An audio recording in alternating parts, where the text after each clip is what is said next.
자, 오늘 강의를 시작하도록 하겠습니다. 안녕하세요.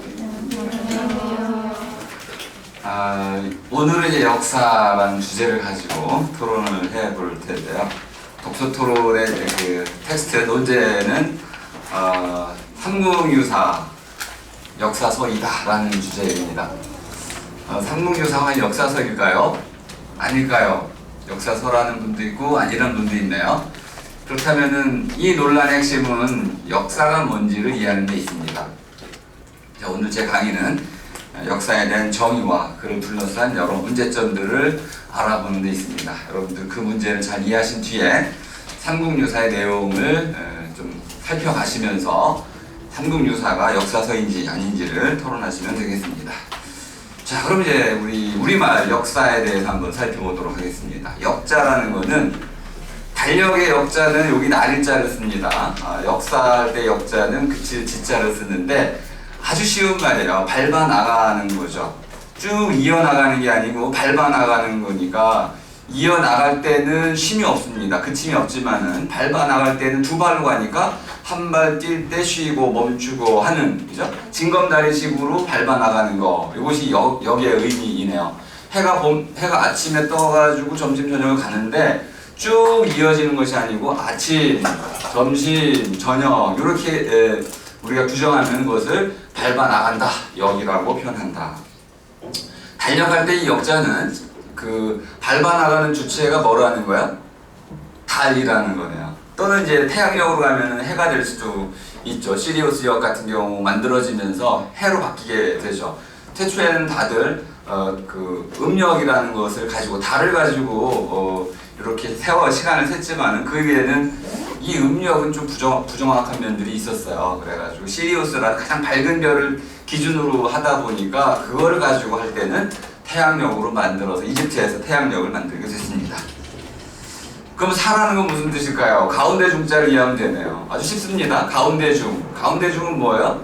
중요하다는 뜻이네요. 중심, 가운데, 중요하다는 뜻입니다.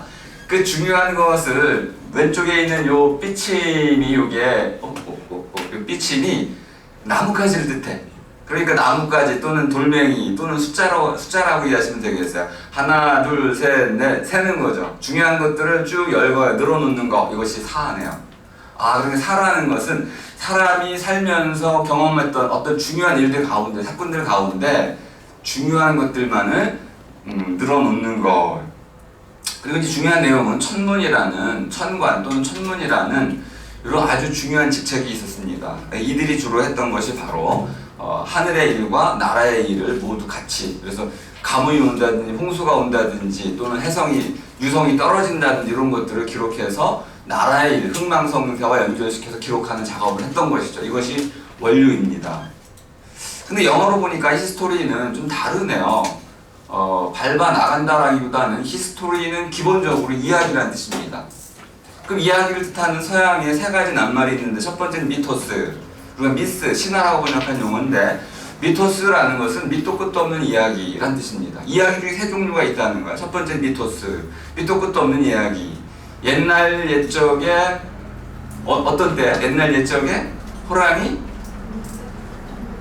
그거는 믿을 수 없는 얘기죠. 호랑이가 담배를 안 피니까. 그죠? 그러니까 그거는 허무맹랑한 얘기죠. 옛날 옛적인데 어떤 옛날 옛적이냐면은 아무도 모른다는 뜻이야. 아무도 모르는데 그냥 호랑이가 담배 필 정도로 그렇게 오래된 얘기, 옛날 옛적. 그러니까 밑도 끝도 모르는 이야기. 밑이라는 건 뭡니까?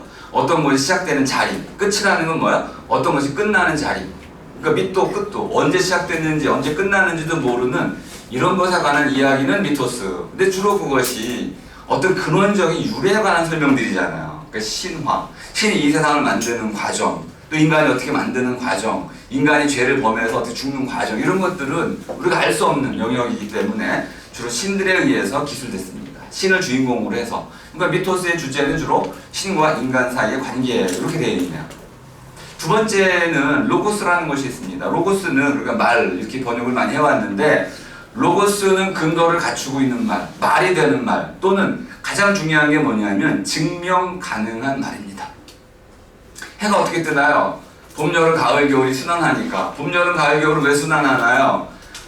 지구의 자전축 기울기가 23.5도로 기울어 있으니까 요런 거는 말이 되는 말, 참말, 증명 가능한 말, 이렇게 뭔가 우리가 객관적으로 검증 가능한 이야기는 로고스. 이제 우리가 소개할 히스토리아는 이야기 가운데 사람들이 직접 경험한 거야. 내가 겪어본 바를 중요한 것만 가지고 짧게 또는 나름대로 줄거리를 갖춘 이야기. 스토리텔링이라는 말을 많이 쓰죠. 스토리텔링은 이야기하기 이런 뜻이 아닙니다. 스토리텔링의 핵심은 뭐냐면 이야기 가운데 어떤 터무니없는 이야기도 있고 또는 허구적인 이야기도 있는데 그 이야기의 줄거리를 짜는 거. 이야기 줄거리 짜기가 스토리텔링이지 이야기 만들어내는 건 아니야. 그러니까 스토리텔링의 핵심은 뭐냐면 줄거리 짜기. 이렇게 이해하시면 되겠습니다. 그러니까 이야기 가운데 줄거리를 갖추고 있는 중요한 내용만 갖추고 있는 그것을 히스토리아라고 했다. 그리고 보니까 true와 false라고까지 씁니다. 이야기인데 어떤 이야기는 가짜고 어떤 이야기는 참이야.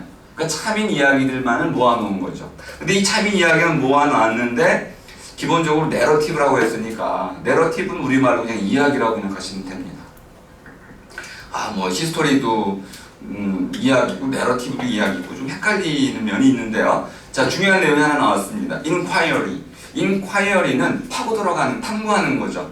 그러니까 단순한 이야기가 아니고 뭔가 사람들이 이야기를 해주면 그걸 근거로 삼아서 실마리를 삼아가지고 그 이야기의 연원을 파고 들어가는 거. 그러니까 옛날 옛적에라는 관점에서 이야기를 구성하는 것, 줄거리를 구성하는 것이 바로 히스토리아이다. 그리고 히스토리를 하면은 이렇게 어떤 근원에 관한 많은 이야기들을 알고 있는 사람, 이는 이제 지혜로운 사람, 와이즈맨이 되는 거죠. 그래서 이야기는 우리가 하나의 교육의 수단으로도 사용이 됐었고 전승의 한 방식이기도 했었고 또 이제 그리스의 헤로도토스, 역사의 아버지라고 불리는 헤로도토스의 책 제목이 히스토리아이죠. 이게 역사, 우리가 역사라 번역을 했지만 그냥 직역을 한다면 이야기가 되겠는데 이 책을 왜 썼을까요? 아주 단순합니다.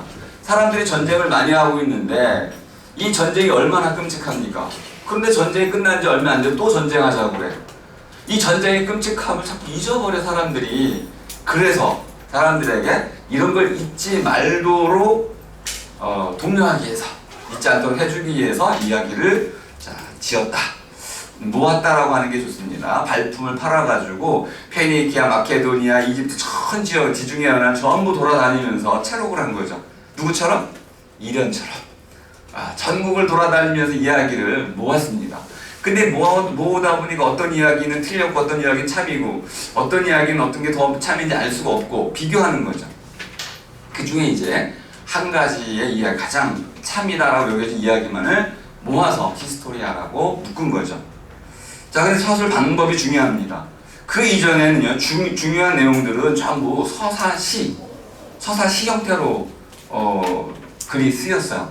하지만 이제 우리 헤로도토스는 그 산문 형태로 썼습니다. 산문의 중요한 특징이 뭐냐면, 자, 주인공이 있고 주인공이 거쳐나가는 시간, 공간, 인물들을 연대기 시간 순서로 쭉 배열한다는 거야. 그러니까 산문의 발견은 인류 역사 일대 혁명적 사건이었습니다. 산문을 통해 가지고 우리는 이제 어떤 사건 그대로 기술할 수가 있게 된 거죠. 내러티브 가능해진 거죠. 내레이션.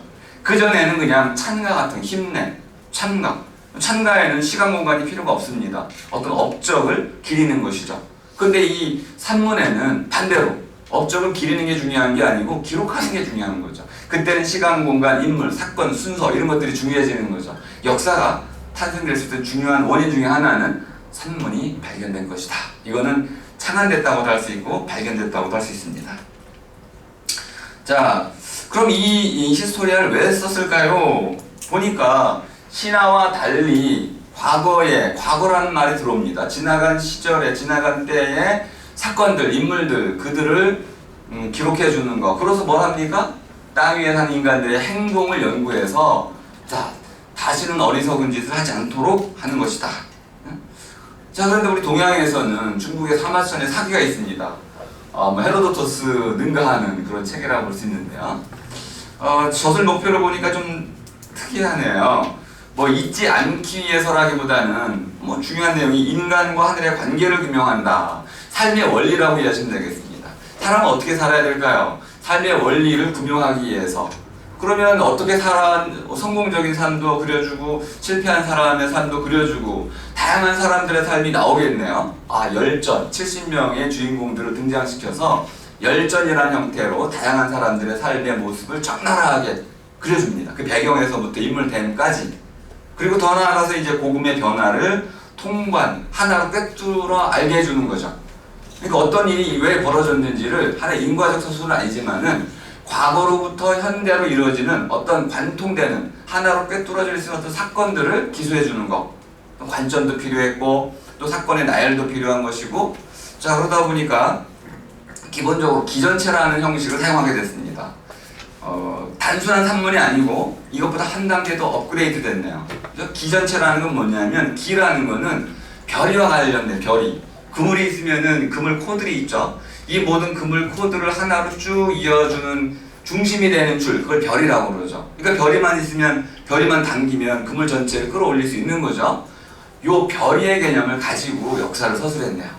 그러니까 하나의 별이를 만들어 놓고 거기다 가지치기를 해 나간 거죠. 사건도 넣을 수 있고 인물도 넣을 수 있고 에피소드 넣을 수 있고 곁들인 이야기 넣을 수 있고 편하네. 그러니까 새로운 문체혁명을 통해 가지고 이렇게 멋있는 사기를 쓸 수가 있었습니다. 거기다가 우리가 알고 있는 표라는 문체도 하나 도입을 했는데 보기가 어려우니까 표를 그려준 거죠. 그러니까 사마천이 표를 그려서 우리가 표라는 말을 얻게 됐습니다. 자, 이게 뭐냐? 맨 밑에 보니까 사람이 어떻게 살아가는지를 그려준다고 했습니다. 그랬더니 도덕적 단위의 실천, 이건 마땅히 사람이 해야 하는 일. 근데 이욕이라는 게 뭐냐면 자신의 개인적인 이익을 추구하는 욕망. 이 이욕 사이에 갈등이 있잖아요. 이 갈등을 통해 가지고 인간은 어떻게 합니까? 방황하고 고뇌하고 해야 할 일을 안 하고 이거 하면 큰일 나는데 근데 이걸 하고 싶고, 이 갈등 속에서 살아 숨쉬는 인간의 모습을 그려내고, 바로 그것이 사람인 인이 바로 역사의 주체다 라는 것을 이제 깨닫게 해주기 위해서 썼습니다. 자, 우리 이제 근대로 넘어오겠습니다. 프란시스 베이컨의 역사의 진보란 책은 아주 유명한 책이고, 또 오늘날 우리 학문 세계에 어마어마한 영향을 미친 책인데, 여기서 역사에 관한 짤막한 이야기가 나옵니다. 역사에 관한 이야기는, 프란시스 베이컨은 보니까 헤로도토스를 그대로 이어받고 있네요. 역사는 기억을 위한 것이다 이렇게 보고 있는데 엉터리 얘기 같습니다. 역사가 과연 기억을 위한 것일까요? 물론 그건 전제 조건이에요.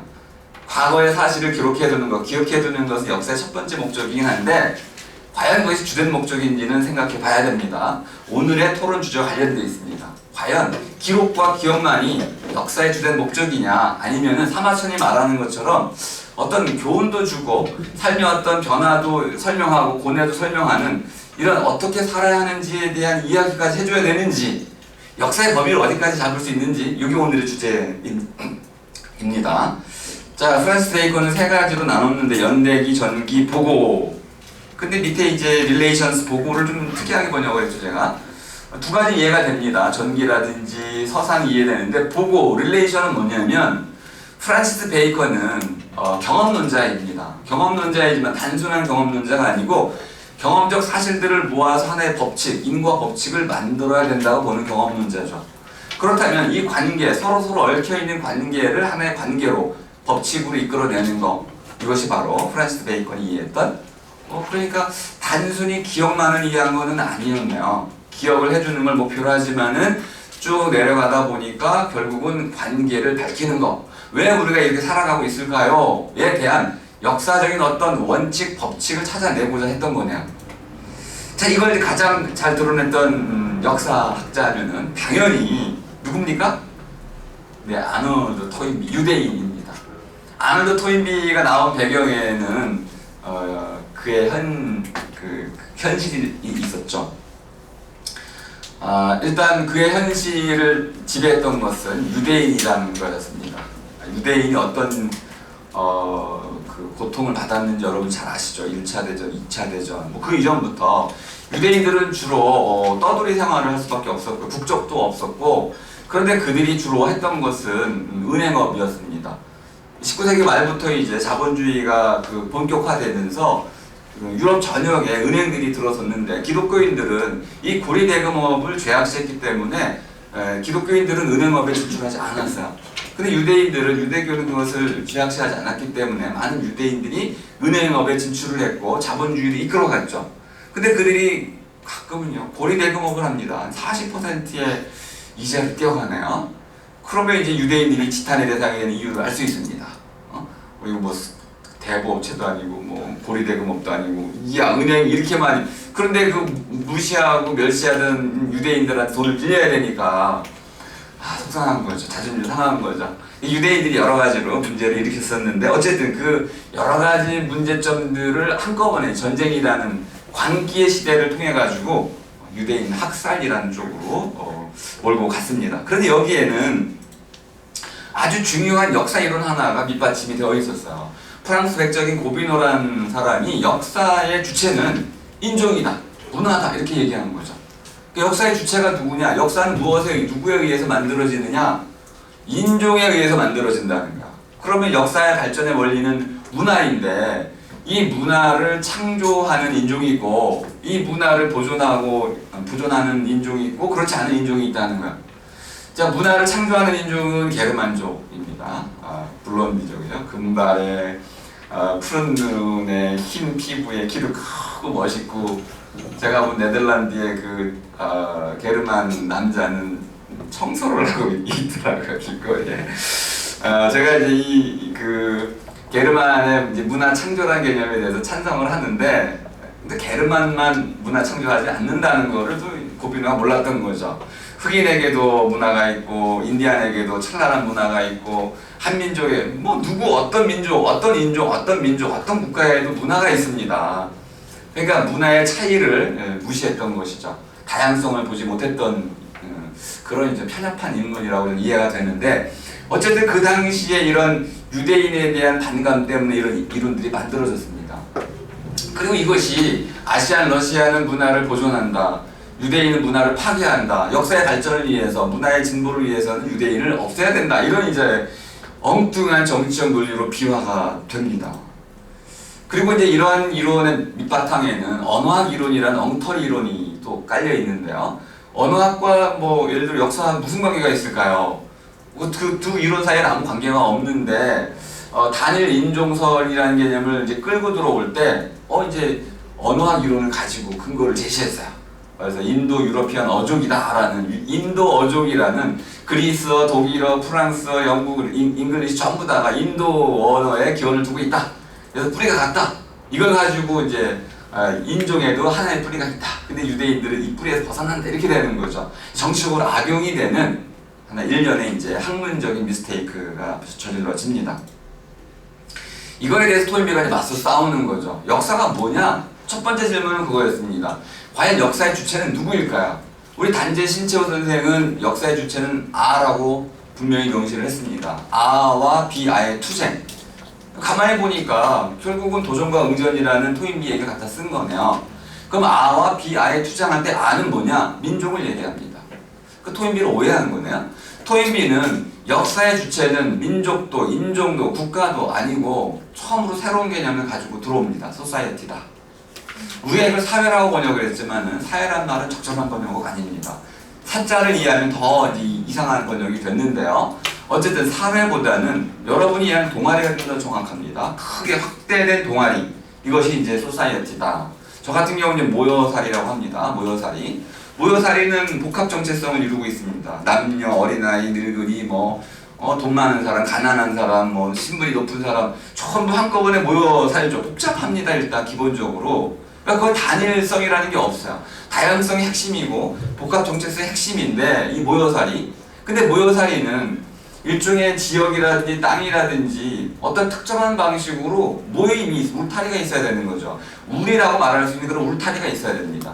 그러니까 모여살이의 핵심에는 울타리 또는 이런 기본적인 공동체, 커뮤니티라는 전제로 하고 있는데, 그것을 토인비는 소사이어티라고 했고 12개로 나눴습니다. 전 세계를 12개로 소사이어티로 나눠가지고 그 12개의 사회가 어떻게 역사적으로 발전해 왔는지를 아주 꼼꼼하게 기록해 나갑니다. 그래서 도전과 응전이란 하나의 법칙, 역사는 어떻게 발전해 갈까요? 인종이니 한 개인에 의해서 발전되는 것이 아니고 도전과 응전이라는 방식으로 가장 유명한 게 이제 스파르타와 아테네를 비교하는 것이었는데요. 인구 팽창이 이루어지면 어떻게 될까요? 그러면 일단 가장 먼저 식량을 확보해야겠네요. 아테네는 어떻게 식량을 확보했습니까? 인구 팽창이라는 이 문제 앞에, 도전이죠. 자연의 도전 앞에 어떻게 대응했냐면 해상무역. 예, 긍정적인 방식으로 무역을 통해 가지고 문제를 해결했는데 스파르타는 어떻게 해결했어요? 전쟁을 통해서 약탈한 거죠. 그럼 누가 승리합니까? 아테네가 승리를 했네요. 이런 방식으로 전 세계 소사이어티를 도전과 응전이라는 단순한 틀로서, 분석의 틀로서 연구를 해서 결국은 이렇게 이제 그 한 가지의 기본적인 원칙을 제시합니다. 도전과 응전이라는 화두 앞에서 성공적인 역사의 진보를 이룬 소사이어티는 미메시스라는 성격을 갖더라. 반면에 퇴보하거나 몰락한 사회는 네메시스라는 성격을 갖더라. 근데 미메시스는 아주 간단한 말입니다. 플라톤도 썼던 말인데요. 미메시스.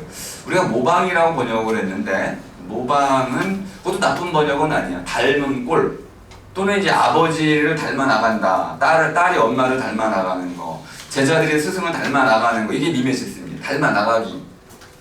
요 이제 토인비가 도입했던 개념 중에 하나 유명한 개념이 있습니다. 엘리트라는 개념이 있는데요. 소사이어티 하나의 모여사리 안에 엘리트라는 집단이 있다는 거예요. 지도자 집단인데 이 지도자 집단이 존경을 받으면, 그래서 그 구성원들이 국민들이 그들을 닮아 나가려고 하면 그 집단은 성공하고, 반대로 맨날 비난하고 저게 정치인이냐 이렇게 이제 비난하고 또 올라가려고 가까이 가지도 못하고 그래가지고 폐쇄적인 진입 장벽을 치게 되면은 결국 대중의 분노에 의해서 그 엘리트 집단이 혁명적으로 교체가 된다는 거죠. 그런 사회는 망한다는 거예요. 그러니까 두 가지 원리, 미메시스와 네메시스는 복수라는 뜻인데요. 복수에 의해서 이루어지는 사회, 분노가 폭발하는 사회는 망할 테고 오히려 닮아 나가는 엘리트들이 존경받는, 그러니까 어떤 나름대로 민의를 잘 수용하는 이런 소사이어티는 성공한다는 것이죠. 자, 이제 우리 중요한 내용으로 가겠습니다. 마지막으로 소개할 이제 역사에 대한 정의를 내린 사람은 이에치카입니다. 여러분 글쓰기 읽기 다 읽으셨죠? 거기 보면 이에치카의 역사란 무엇인가가 나오죠. 아직도 안 읽어보신 분들이 있을 수 있는데 오늘 제 강의를 들어보시면 이제 이에치카가 결정판이구나 라는 걸 알 수 있습니다. 지금 몇 가지 역사에 대한 단순한 이야기를 소개해드렸는데 이에치카는 이렇게 얘기합니다.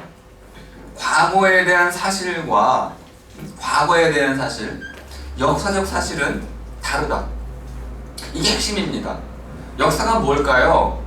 역사적 사실을 추론해가지고 그것을 나름대로의 인과관계로 묶어주는 거예요. 미메시스가 될 수도 있고요. 뭐 다른 방식으로 될 수도 있습니다. 인과관계로 될 수도 있는데 중요한 거는 역사가가 어떤 것이 역사적 사실인지를 결정해야 돼요. 그게 해석이라고 불렀습니다. 그러니까 역사라는 것은 역사가가 모아놓은 역사적 사료, 삼국유사를 얘기해 보겠습니다. 삼국유사에는 이런 역사적 사료들이 많습니다. 사실에 대한 기록들 또는 뭐 전설들 또 이야기 수많은 것들을 모아놨는데 이에치카 입장에서 보자면은 그건 아직은 역사적 사료일 뿐이지 역사는 되지 않는다. 역사가 되려면은 역사적 사실이 돼야 된다. 과거의 사실이 아니고 역사적 사실, 역사적 가치를 갖는 사실이어야 된다. 그럼 이제 역사적 가치가 뭔지를 설명하는 게 어렵네요. 또 누가 부여합니까? 역사가가.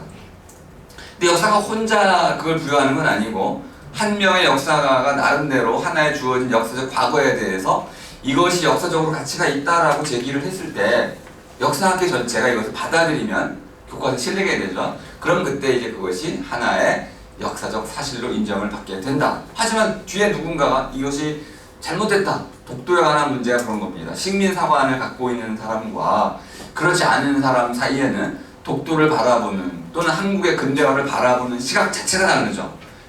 그러면 이 시각 자체에 대해서 우리는 두 개의 역사가 공존하고 있다라고 말할 수 있는 겁니다. 이해가 되셨나요? 그러니까 우리는 다양한 방식으로 역사를 이해할 수 있는데요. 한 가지 더 말씀드리죠. 요즘 복식사라는 게 있습니다. 음식사, 생활사. 이제 아주 각광받는 한 역사의 한 주제가 됐는데요.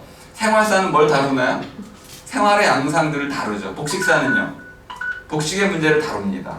그러니까 이런 것들도 역사 개념으로 들어오고 있다는 걸 여러분이 염두에 두시면 이제 삼국유사를 새롭게 이해할 수가 있겠네요. 오늘의 논제는 이거네요. 삼국유사 과연 역사서일까요? 역사서이다라는 논제를 가지고 하실 텐데, 자, 유자를 보니까 아주 단순합니다. 남긴 거죠. 그 이전에 역사서가 두 권이 있었습니다. 삼국사라는 거하고 삼국사기. 근데 이 두 권 속에 기록되지 않은 채 남아있는 그런 사건들이 있었어요. 그 남겨진 사건들이죠. 그 두 권의 앞선 역사서 두 권에 기록되지 않은 채 남겨진 그런 사건들만 모아가지고 따로 적었다. 그 삼국사기는 유학의 관점에서 적었으니까 이련은 어떤 것을 주로 모았겠습니까? 유교가 배척했던 거, 그죠? 불교 내용을 담았겠네요. 그리고 유학에서 금기했던 거 있죠. 미신에 관한 거, 귀신에 관한 얘기를 이거 담았겠네. 그러니까 아주 논점은 간단합니다. 기존에 있었던 유학 중심의 사관에서 배척됐던 나머지들을 그냥 담아놓은 거야. 그럼 유학 사관의 관점에서 보자면은 삼국유사는 이거는 역사서라고 하기가 좀 어려울 테고요. 아니 무슨 소리입니까? 왜 빠진 걸 기록했는데 당신들 안 적은 걸 내가 적었는데 안 적은 걸 적었다? 그런 의미에서 그것도 역사가 될 수 있지 않을까요? 역사적 가치가 있다고 볼 수 있지 않을까요? 그 새로운 역사관이 나온 거네요. 이런 입장에서 본다면은 삼국유사도 엄연한 역사서다라고 볼 수 있네요. 자, 이거에 대한 힌트를 보겠습니다. 삼국유사의 서문에 보면 이련 스님께서 왜 적었는지를 밝혀놨어요. 그러나부터 보면 되겠습니다.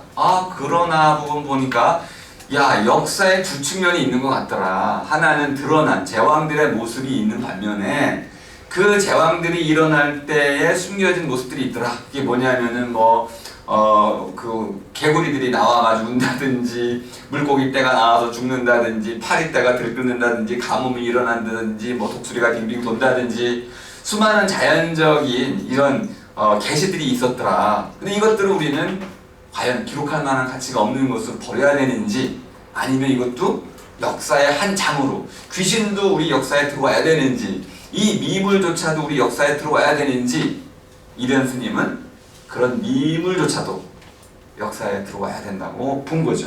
오늘날 식으로 얘기하면은 생활사를 역사의 한 부분으로 받아들인 겁니다. 탈해왕이라는 것도 마찬가지고요. 그리고 삼국유사의 아주 가치를 높여주는 것 중에 하나가 단군신화죠.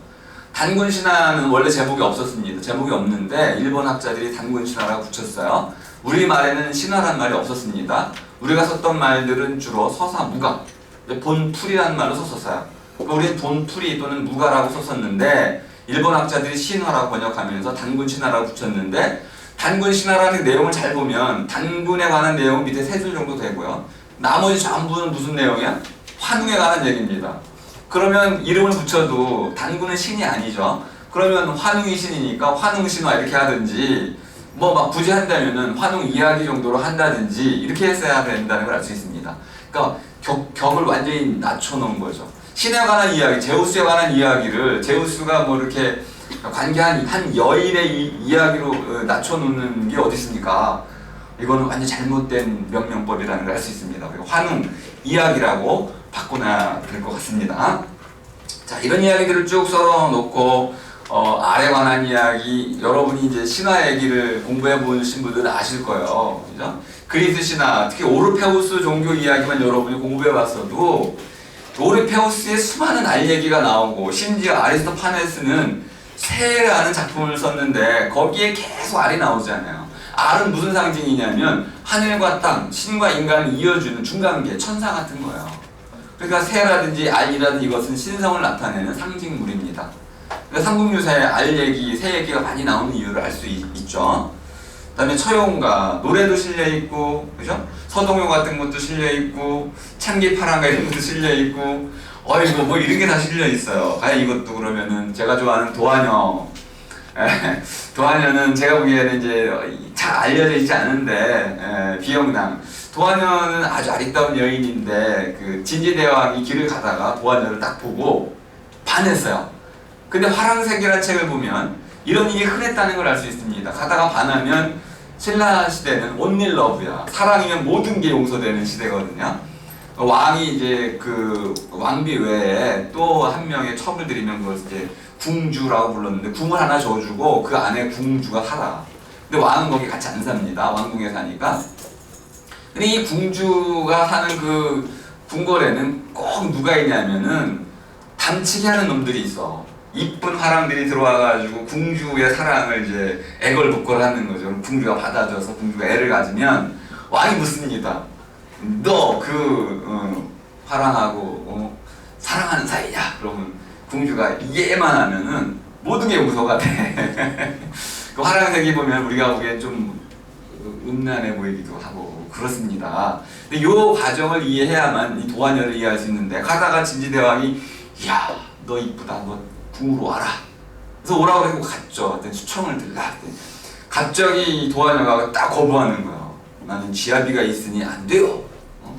그 진지대왕이 깜짝 놀란 거 아니겠죠? 그 당시에 관습하고 안 맞으니까. 그래서 진지대왕의 아들을 낳으면 그 아들을 왕으로 이렇게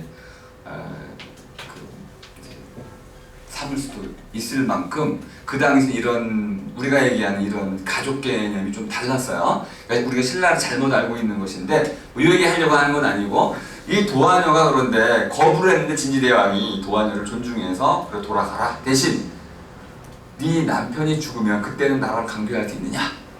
도화녀가 예스 하고 왔습니다. 근데 그만 진지대왕이 죽었어. 근데 그 진지대왕이 죽고 나서 남편도 죽었어. 근데 남편이 죽자마자 진지대왕의 그 귀신이 나타나가지고 웃는 거야. 너 남편 죽었지. 그러니까 이제 도화녀가 야 이건 내가 결정할 수 없고 내 부모님께 물어봐야겠다. 그래서 부모님께 여쭸더니 부모님이 그래도 생전에 한 약속이니 지켜라. 그래가지고 7일 동안 밤낮으로 진지대왕의 그 귀신 홀령과 도화녀가 한 방에 기거를 합니다. 뭐 했는지 모르겠지만 한 방에 기거하고 나온 게 누구야? 예, 믿을 수 있어요? 기억낭이 네 좋습니다. 이런 이야기를 우리가 듣게 됩니다. 과연 이것을 우리가 역사서라고 할 수 있을까요? 네, 심지어 이런 노래들도 적어주고 있네요. 만파식적에 관한 얘기는 여러분이 아실 겁니다. 네, 한번 뭐 이런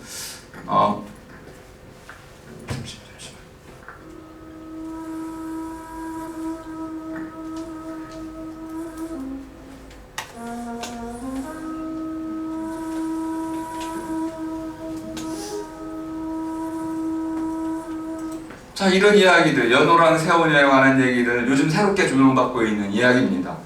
이야기인 줄만 알았는데 한두 개씩 이제 역사적 실체로 밝혀지고 있어요. 그럼 연호랑 세원이 이야기일까요? 네모랑과 김재상에 관한 것들 이야기일까요? 또 이제 가장 문제가 되는 게 이런 거였죠. 이차돈 별 볼 일 없는 사람이었는데 이렇게 위대한 인물로 만들어 준 까닭은 뭘까요? 과연 이차돈 순교라는 거하고 그 삼국유사에서 이걸 크게 기록한 거는 어떤 관계가 있는 거 아닐까요? 이런 나름대로의 이제 뭔가 그 새로운 관점에서 우리가 삼국유사를 볼 수도 있겠다. 단순한 이야기들 모음은 아닌 것 같다.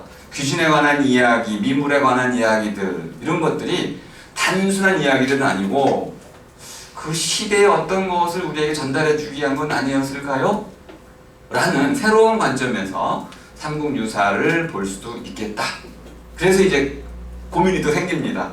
과연 삼국유사 역사서일까요? 아닐까요? 이게 오늘의 논제입니다.